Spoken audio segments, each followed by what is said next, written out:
Craze केवल आम जनता तक ही सीमित नहीं है, बल्कि बॉलीवुड एक्टर से लेकर नेता तक सब गिबली स्टाइल तस्वीरें बना रहे हैं। आप सभी जान चुके होंगे कि ये तस्वीरें चैट जीपीटी से बन रही हैं। ऐसे में साइबर ठग लोगों को चूना लगाने के लिए अलग अलग तरकीब का इस्तेमाल कर रहे हैं। अब गिबली को लेकर अलर्ट रहने की जरूरत है। हमारे संवाददाता सैयद फिरोज आलम ने साइबर एक्सपर्ट अंकित राय से इस विषय पर खास बातचीत भी की है। आजकल गिबली आर्ट्स को लेकर लगातार देखा जा रहा है कि चैट जीपीटी के जरिए लगातार लोग अपनी अपनी पिक्चर अपलोड करके गिबली आर्ट बनवा रहे हैं। कहीं ना कहीं ये नुकसानदेह हो सकती है। ज़्यादा बात करने के लिए साइबर एक्सपर्ट अंकित राय हमारे साथ में मौजूद हैं। अंकित जी, बहुत बहुत स्वागत है आपका इंडिया न्यूज। जी धन्यवाद सर। अंकित जी, आजकल देखा जा रहा है कि गिबली आर्ट के जरिए लगातार लोग चैट जीपीटी के जरिए अपनी आर्ट बना रहे हैं, सोशल मीडिया पे डाल रहे हैं, तो क्या कुछ नुकसान है इसको लेकर के? देखिए, सबसे पहले तो चैट जीपीटी जो एक ओपन एआई है, इसको हम डेटा दे रहे हैं, तो इसमें चैट जीपीटी की तरफ से जो प्राइवेसी पॉलिसी है उसमें डायरेक्ट ये बोला गया है कि आपके इमेज को according to situation chat GPT use कर सकता है। इट मीन्स कि अगर जरूरत पड़ेगी, कोई कंपनी उसे पैसा देता है तो उसको भी वो लोग सेल कर सकते हैं। हालांकि चैट जीपीटी तो ये बोल रहा है कि हम एआई को ट्रेंड करने के लिए ये अपना इमेज यूज करेंगे, लेकिन हमें समझना पड़ेगा, जब हम अपना पर्सनल फोटो एक वेबसाइट पे अपलोड कर रहे हैं तो हमारे आसपास की जितनी भी चीजें हैं वो एआई कैप्चर कर रहा है, हमारे फोटोज का यूज कर रहा है एआई।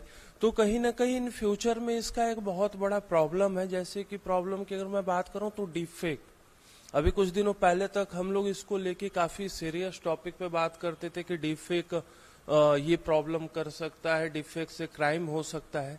लेकिन अब हम देख रहे हैं कि लोग ऑटोमेटिक खुद ही अपना पूरा का पूरा डेटा और इमेज चैट जीपीटी को दे रहे हैं। तो इसके जो रिजल्ट होंगे आने वाले टाइम में, तो हम लोग ये कह सकते हैं कि डार्क वेब पे इसका गलत यूज हो सकता है, इसका डीप फेक पे गलत यूज हो सकता है। अभी जैसे कुछ सालों पहले हम लोग देख रहे थे कि लोगों के साथ वीडियो कॉल स्कैम हो रहे थे, लोगों को मेंटली हरास करने के लिए और उनको कहीं ना कहीं परेशान करने के लिए।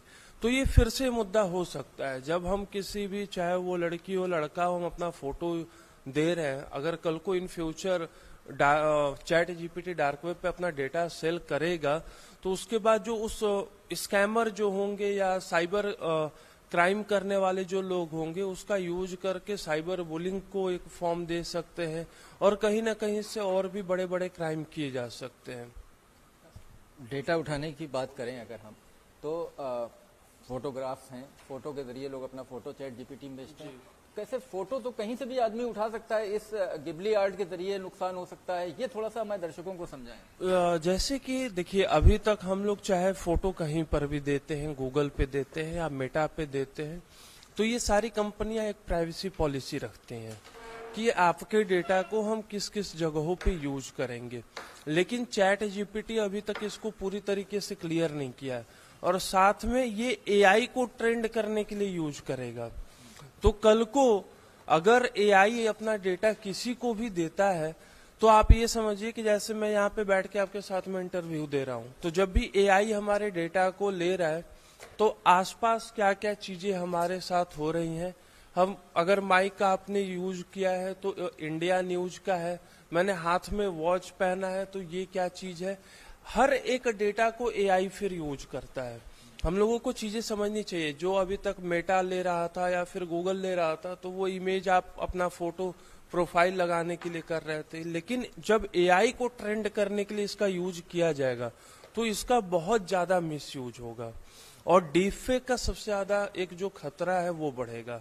और साथ में जो हमारे आसपास की चीजें हैं, एआई को अब ये भी पता चलेगा कि हमें किस किस चीजों में इंटरेस्ट है, तो कहीं ना कहीं डेटा सेलिंग के भी बहुत ज्यादा खतरे बढ़ेंगे और फिर इसको ब्लैकमेल करने के लिए बहुत ज्यादा यूज किया जाएगा फ्यूचर में। मतलब ये मान लें, जिस तरीके से हम देख रहे थे कि डिजिटल अरेस्ट के लगातार चीजें सामने आ रही थी, तो कहीं ना कहीं ये गिबली आर्ट्स में भी लोगों को सावधान रहने की इसमें जरूरत है। बहुत ज्यादा जरूरत है। पर्सनल फोटोज या फिर आजकल मैं देख रहा हूँ अपने छोटे बच्चों का हम इमेज दे रहे हैं, तो इस तरीके का चैट जीपीटी या एआई क्या करेगा फ्यूचर में, अकॉर्डिंग टू एज वो खुद से ही बनाते जाएगा और फ्यूचर में हो सकता है जैसे हम लोग फेस रिकॉग्नाइजेशन यूज करते हैं बहुत जगह मल्टी फैक्टर ऑथेंटिकेशन के लिए, तो अब हम ये नहीं कह सकते कि अब ये पूरी तरीके से सिक्योर रहने वाला है। अब चैट जीपीटी हो सकता है या दूसरे एआई प्लेटफॉर्म ऐसा भी हो सकता है कि इसको गलत तरीके से यूज कर ले। साथ में चैट जीपीटी तक तो फिर भी ठीक है, आजकल लोग क्या कर रहे हैं कि अलग से भी बहुत सारे एप्लीकेशन, अनऑथराइज्ड एप्लीकेशन डाउनलोड कर ले रहे हैं फोन में और पूरा का पूरा एक्सेस दे दे रहे हैं बस एक गिबली आर्ट बनाने के लिए। या किसी भी वेबसाइट पे हम लोग जा रहे हैं, अपने जीमेल का लॉगिन आईडी दे दे रहे हैं और वहां पे बस एक गिबली आर्ट बनाने के लिए हम पूरा का पूरा एक्सेस दे रहे हैं। तो हम ये मान के चल सकते हैं कि आने वाले टाइम में बहुत बड़ा स्कैम बाहर निकल के आएगा इसका। अच्छा, गिबली आर्ट के लिए सिर्फ चैट जीपीटी की जरूरत होती है या पर्टिकुलर इसकी कोई ऐप है, अगर उसे डाउनलोड कर लेते हैं तो एआई से हम कट जाएंगे, उस ऐप के जरिए भी हम गिबली आर्ट बना सकते हैं? देखिए, अभी तक तो इस तरीके का कुछ भी आया नहीं है प्लेटफॉर्म पे। कहीं ना कहीं एआई और चैट जीपीटी इस चीज को लॉन्च किया है, तो हम लोग अब इस तरीके से हम लोग दो जगह डेटा दे रहे हैं। एक तो उस अनऑथराइज्ड वेबसाइट को भी हम डेटा दे रहे हैं क्योंकि हमें तो ऑथराइजेशन का पता नहीं है कि वो वेबसाइट जो है वो किसका है, कहाँ से यूज हो रहा है, कौन ऑपरेट कर रहा है। और दूसरा हम चैट जीपीटी को भी डेटा दे रहे हैं। तो ये बहुत बड़ा थ्रेट्स हम इसे कह सकते हैं कि साइबर थ्रेट ये आने वाले टाइम में हो सकता है। मतलब सावधान रहने की जरूरत है खासकर लोगों को। जी, अगर सावधान रहने की जरूरत है और अगर इस तरीके का कुछ भी आपको लगता है कि हमारा डेटा कहाँ यूज हो रहा है कहाँ नहीं, क्योंकि आजकल चाइल्ड पॉर्न का बहुत बड़ा एक क्रेज है, तो कहीं ना कहीं अगर आप छोटे बच्चों का इमेज डाल रहे हैं तो आप इसको लेके पूरी तरीके से श्योर रहिए कि आप अपना डेटा कहाँ पे दे रहे हैं, क्योंकि बच्चों का अगर वहां पे यूज होगा तो मेंटल हेल्थ पे इसका काफी इम्पैक्ट पड़ेगा बच्चों का। तो ये आपने देखा कि अंकित जी थे साइबर एक्सपर्ट, जिन्होंने बताया कि गिबली आर्ट्स के बारे में आजकल ट्रेंड चल रहा है। बच्चों के साथ साथ बड़े बड़े लोग भी अपनी अपनी गिबली आर्ट बनाकर सोशल मीडिया में अपलोड कर रहे हैं। सचेत रहने की ज़रूरत है, सतर्क रहने की ज़रूरत है, क्योंकि जिस तरीके से डिजिटल अरेस्ट हम लोगों ने देखा, लगातार अच्छे अच्छे लोग, पढ़े लिखे लोग इस चीज़ का शिकार हुए, करोड़ों करोड़ों रुपए उन लोगों ने दे दिए। कहीं ना कहीं हमारा डेटा गिबली आर्ट्स के जरिए भी लोगों तक पहुँच रहा है। तो आप सभी लोग इन चीज़ों को लेकर सावधान रहें, सतर्क रहें। इंडिया न्यूज़ के लिए लखनऊ से सैयद फिरोज आलम।